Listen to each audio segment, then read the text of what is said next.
2-3 દિવસથી છે ને જાણે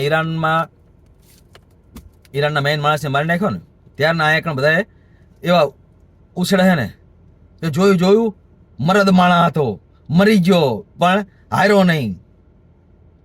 થોડોક તકલીફ છે તમારા આંખમાં જોવામાં.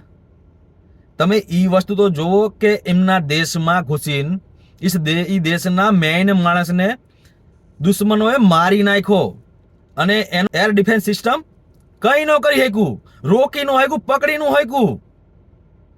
અરે કમસે કમ અહીંયા એવી સુરક્ષા હોવી જોઈએ કોઈ ક્યાં ચકલી ન આવી કે ઉપર, એના બદલે હા ઉડાડી દીધો.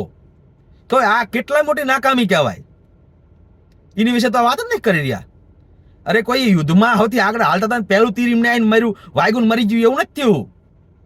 દુશ્મન એમના દેશમાં ઘૂસીને ઉડાડી નાખ્યા. એર ડિફેન્સ સિસ્ટમની કેટલી મોટી નાકામી કહેવાય. અને અહીંયાની જ નહીં, બીજા આજુબાજુના જેટલા મુસ્લિમ દેશ છે અહીંયા ઉપર ધડાધડ હવે ઈરાન મારે છે અને એ દેશમાં બ્લાસ્ટ થઈ રહ્યા છે. જેને દુબઈ બધા બહુ વખાણતા. અહીંયા એર ડિફેન્સ સિસ્ટમ કેટલું બેકાર છે એ આખી દુનિયા જોઈ રહી છે. અને આપણે ભારત પાકિસ્તાનનું યુદ્ધ થયું, 1000 ડ્રોન અને મિસાઇલ 1000+ એમને ઠોક્યા હતા, એકેય ભારતમાં પડ્યું? હવામાં બધું ઉડાડી દીધું. તો આ વસ્તુ બહુ જરૂરી છે. આ વસ્તુ જોતા નથી કોઈ.